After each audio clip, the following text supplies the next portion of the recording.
Hi, welcome to our YouTube channel. This is Ify and Dami. Today we are talking about finance, in handling finance in marriage. In marriage, yes, absolutely. So this is part 2 of 2.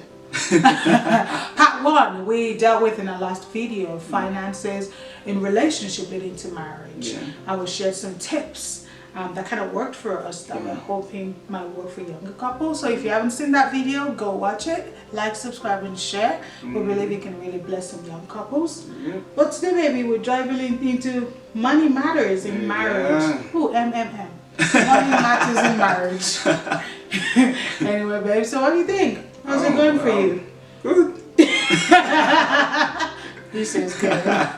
Yeah, so marriage, I would say finance is a big thing in marriage. It is a big deal. You can create good wealth in it, or it can break your marriage. It really can, because I mean, in conversation with friends that we're kind of talking to and just helping through and sharing our journey with, one of the biggest problems, one of the biggest point of contentions in their marriage is money. It's this my money, your money issues. Which brings that to our first point, that change of language. You know, it is not your money, my money, it's our. It's we. You know, that's the first point. No matter you get into marriage, it's our marriage. It's our marriage. our money. It's for us. Absolutely. You know? I think it's important that change of perspective has to happen. The I and mine has to be changed into us and we and ours. In our last video, we shared that during the journey of dating towards marriage, we kind of had some fundamental principles already established, which was kind of helping each other manage our finances because we were transparent with what we earned and so on. But it was still your account, my account. So when we got into marriage, we had to transition into that us and we. And we're not saying it's going to be always easy, right? No. It might take a few months after marriage to transition into that kind of oneness financially, but it is a step that does have to be taken. Yeah. I would say the next one is that it's not only right in terms of morally for you to come to this oneness in terms of finances, but it is spiritually right. Because I don't think there's anywhere in the Bible that says, and two shall come together and maintain their two-ness. It's two shall become one, and there is this oneness, and that oneness has to be in every area. And finances being one of the things that's huge in life and in marriage has to be an area where a couple has to be determined to be one. It is spiritually right that you come together and you achieve that oneness. It's morally right. And let's just face it, it's legally right.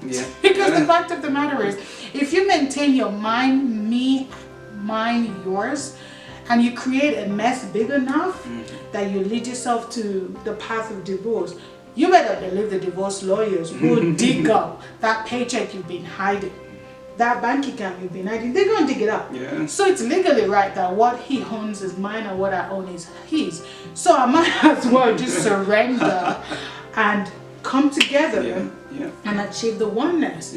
Also, really, when you then achieve that oneness, there is the basic principle of respect that does have to be afforded to one another.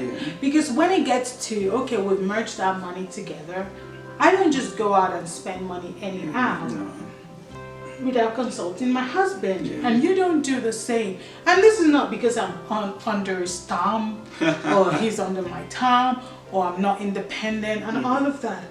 It's just out of respect and regard for one another that I just don't go out and spend anyhow.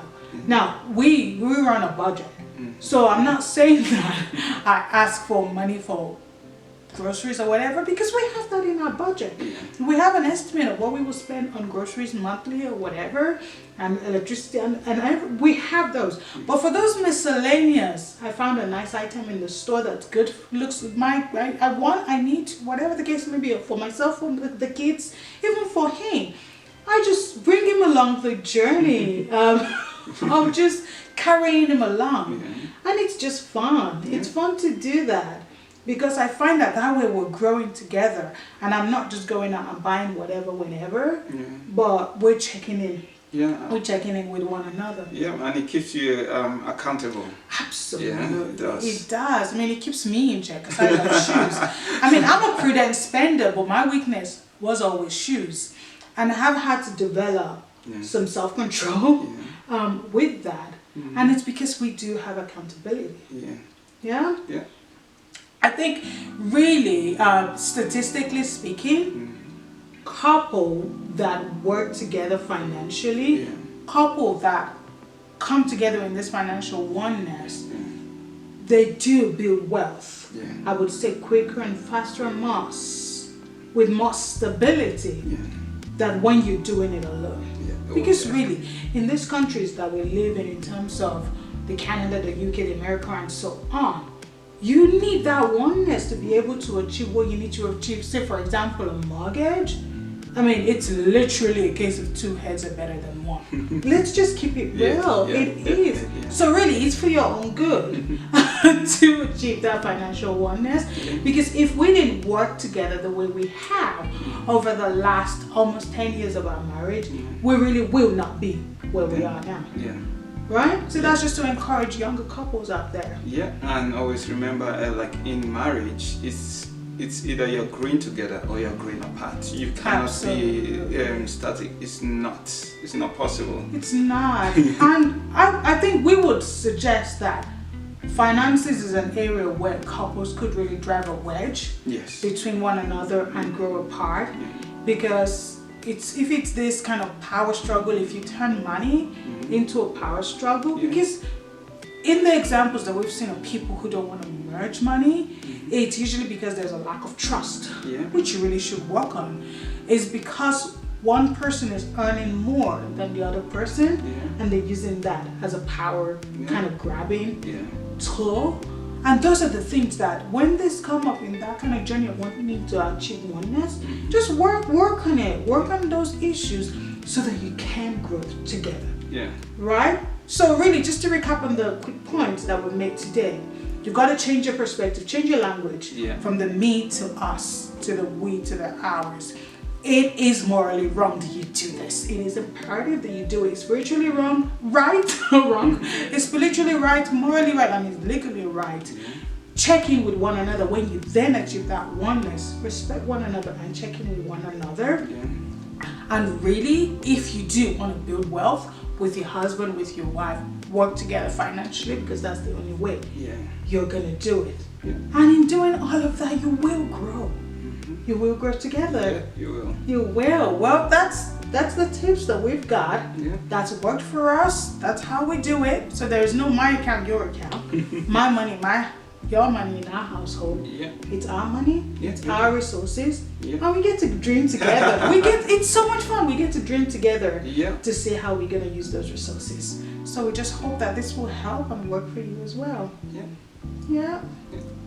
If you like this video, please click like, subscribe, and share it with your friends. We hope that all the tips that we share, and just sharing our life honestly, really, and how we do it and what we've learned along the way, we're hoping it would benefit and help younger couple to grow a God-honoring marriage as well.